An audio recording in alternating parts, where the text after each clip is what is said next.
गरीब का जादुई घास का घर। एक छोटे से गांव में रमा नाम की एक गरीब लड़की रहती थी। उसके माता पिता बहुत पहले ही दुनिया छोड़कर चले गए थे और वो अपनी चाची के साथ रहती थी। चाची उसे हमेशा गाली देती रहती और उस पर चीखती चिल्लाती रहती। इस वजह से रमा सोचती है, एक दिन रमा सुबह सुबह अपने खेतों से हरी हरी साग तोड़कर उसे अपने ठेले पर रखकर बेचने के लिए निकलती है। साग ले लो, साग ले लो, साग। रमा के ठेले पर हरी हरी साग देखकर बहुत लोग उससे साग खरीदने के लिए आते हैं। उसकी कमाई शुरू हुई ही थी कि सड़क पर चलते हुए उसका ठेला एक पेड़ से टकरा जाता है और उसकी सारी साग सड़क पर गिर जाती है। अरे मेरा पैर मुड़ गया और मेरी सारी सब्जी सड़क पर गिर गई। अब मैं क्या करूं? रमा अपना ठेला सड़क के किनारे लगाकर जैसे ही हरी साग को उठाने के लिए आगे बढ़ती है तो देखती है एक लंबी सी गाड़ी उसके साग के ऊपर से गुजर चुकी थी। हाय राम, ये क्या हो गया? कैसे लोग रहते हैं दुनिया में, देखने तक नहीं आए। अब मैं चाची से क्या बोलूंगी? वो तो मुझे बहुत डांटेगी अगर उन्हें पता चला कि मैंने सारी साग खराब कर दी। एक काम करती हूँ, जो थोड़ी ठीक ठाक है उसे उठा लेती हूँ, बाकी को छोड़ देती हूँ। साग ले लो, साग ले लो, हरी हरी ताजी ताजी साग ले लो। रमा को सुबह से शाम हो जाती है, लेकिन साग पर लगी मिट्टी को देखकर कोई भी उसके पास साग लेने के लिए नहीं आता और वो निराश होकर अपने घर की ओर बढ़ जाती है। तभी उसे रास्ते में एक गाय और उसका बछड़ा दिखाई देता है, जिसे देखकर वो अपने मन में कहती है, साग तो खराब हो गया है, इस पर मिट्टी लगने की वजह से कोई भी इसे खरीद नहीं रहा। इसे फेंकने से अच्छा है मैं इसे गाय और गाय के बछड़े को खिला देती हूँ। ऐसा कहकर रमा ठेले पर का सभी साग लेकर गाय और उसके बछड़े को खिलाने लगती है। ऐसा करते हुए उसकी चाची देख लेती है और वो कहती है, इस महारानी को देखो, मैंने तो साग बेचने को कहा था, लेकिन ये है यहाँ खड़ी होकर सारा साग गाय को खिला रही है। आज इसे मैंने भूखा नहीं सुलाया तो मेरा नाम भी ममता नहीं। आने दो उसे घर पर, फिर बताती हूँ। ममता इतना कहकर वहाँ से चली जाती है। कुछ देर के बाद रमा घर पहुँचती है। तभी उसकी चाची उससे बोलती है, आ गई महारानी, तू कमाई करके जल्दी बता कितने पैसे लेकर आई है? ये क्या, बस 100 रुपए की कमाई हुई है और वो भी पूरे दिन? हाँ चाची, बस 100 रुपए की कमाई हुई है। मेरी सारी साग खराब हो गई, इसीलिए मैं ज्यादा कमाई नहीं कर पाई। आज कमाई होगी भी कैसे? सारा साग तो तूने गाय और बछड़े को खिला दिया। बोल, ये भी मैं झूठ बोल रही हूँ ना? नहीं चाची जी, आप झूठ नहीं बोल रही, लेकिन आपको पूरी बात तो पता भी नहीं है। सड़क पर मेरा ठेला पलट गया था और मेरी सारी साग सड़क पर गिर गई थी। उसके बाद एक गाड़ी आई और उसने कीचड़ गिरा दी तो मेरी सारी साग खराब हो गई।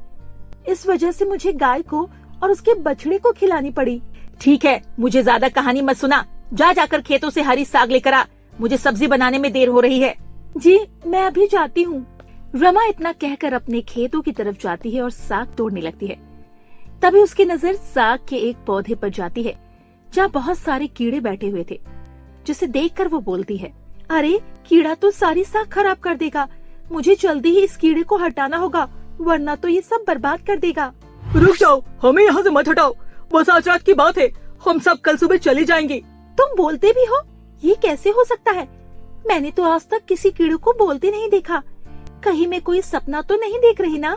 तुम कोई सपना नहीं देख रही हो, मैं बोल सकती हूँ, लेकिन मैं कोई कीड़ा नहीं हूँ, बल्कि कीड़े के रूप में परी हूँ और ये सब कीड़े मेरे परिवार हैं। हमें अपने परिलोक से एक दिन के लिए कीड़ा बनाकर धरती पर भेजा गया।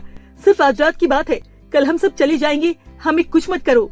मुझे तो विश्वास ही नहीं हो रहा है कि तुम एक परी हो। मैं सच बोल रही हूँ, मैं परी हूँ। मैं अपनी शक्तियों से एक दिन में तुम्हारी 3 इच्छा पूरी कर सकती हूँ। बताओ क्या है तुम्हारी इच्छा? अगर ऐसी बात है ना, तो तुम मुझे साग से भरा थैला दो और कुछ पैसे दो, ताकि मुझे चाची से डांट ना सुनी पड़े। ठीक है, मैं अभी तुम्हारी ये इच्छा पूरी कर देती हूँ। वो परी अपनी शक्तियों का इस्तेमाल करके रमा को एक साग से भरा थैला और कुछ पैसे दे देती है, जिसे लेकर वो अपने घर चली जाती है और अपनी चाची को सब दे देती है। पैसे देखकर चाची बोलती है, बस यही दिन देखना बाकी रह गया था, अब तू चोरी करना भी शुरू कर दी। कहाँ छुपा रखे थे तूने ये पैसे?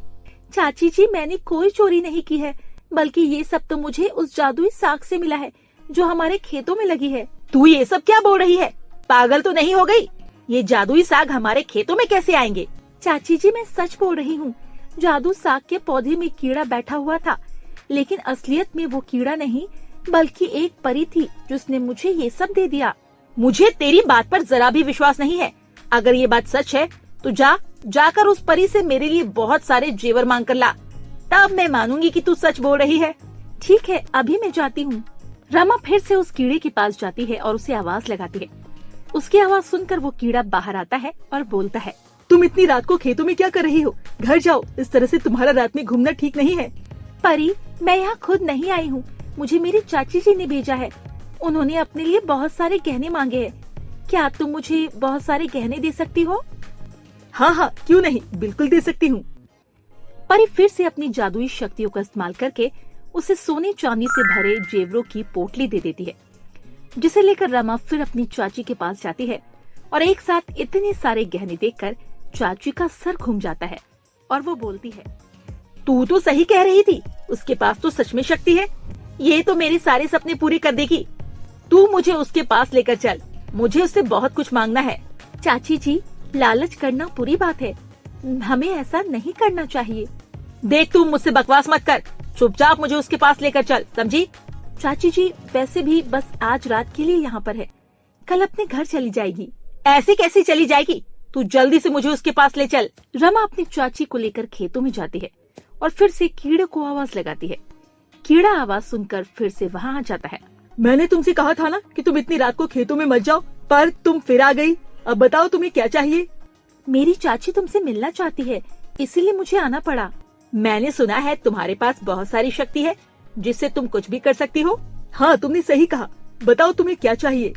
मुझे ना एक बड़ा सा घर और बहुत सारे पैसे भी दे दो, साथ में एक बड़ी सी गाड़ी भी। अरे चाची, आप क्या कर रही हो? परी एक दिन में 3 ही इच्छा पूरी कर सकती है। आपने तो 2 पहले ही करवा दी, उसके बाद भी इतना कुछ मांग रही हो। लालच करना ठीक नहीं है। तू अपना मुंह बंद रख, मुझे अच्छे से पता है क्या करना चाहिए क्या नहीं। तुम मुझे भी अपनी तरह कीड़ा बना लो ताकि मैं तुम्हारी तरह शक्तिशाली हो जाऊं। परी ममता की सारी बातें समझ जाती है और उसकी लालच का कोई अंत नहीं होता ये भी समझ चुकी थी, जिसके चलते वो ममता की बात को मान जाती है और उसे भी अपनी तरह एक कीड़ा बना देती है। कीड़ा बनने के बाद भी ममता जो चाहती वैसा कुछ नहीं कर पाती और वो घबराते हुए बोलती है, ये सब क्या हो रहा है? मैं अपनी शक्तियों का इस्तेमाल क्यों नहीं कर पा रही हूँ? क्योंकि हम सब अपनी शक्तियों का इस्तेमाल दूसरों के लिए ही कर सकते हैं, अपने लिए नहीं। हमसे बहुत बड़ी गलती हो गई। मैं आज के बाद कभी भी लालच नहीं करूँगी। मुझे बस पहले की तरह ठीक कर दो, मुझे कुछ नहीं चाहिए। हाँ, मेरी चाची को पहले जैसा कर दो, वरना मेरा क्या होगा? मैं अपने माता पिता को खो चुकी हूँ, अब अपनी चाची को खोना नहीं चाहती। रमा की बात मान जाती है और ममता को पहले की तरह कर देती है, जिसके बाद रमा अपनी चाची को गले से लगा लेती है। मैं तुम्हें ये जादुई सौगात देकर जा रही हूँ। तुम चाहे कितना भी इसे बेचोगी, लेकिन इस खेत के साग कभी भी खत्म नहीं होंगे। इसे बेचकर तुम दोनों अपना गुजारा कर सकती हो। परी इतना कहकर चली जाती है, जिसके बाद ममता भी लालच करना छोड़ देती है और रमा के साथ प्यार से रहने लगती है और जादुई साग को बेचकर खुशी खुशी अपने घर का गुजारा करती है। इस कहानी से हमें यही सीख मिलती है कि लालच कभी नहीं करना चाहिए। लालच एक बुरी बला है जो कभी भी पूरा नहीं होता। हमें हमेशा अपने मेहनत और ईमानदारी से ही काम करना चाहिए। हाँ दोस्तों, आपको कैसी लगी हमारी ये कहानी? हमें कमेंट करके जरूर बताएं और अपने दोस्तों के साथ शेयर करें। अगर आपने हमारी चैनल सब्सक्राइब नहीं किए तो अभी जरूर सब्सक्राइब कर ले।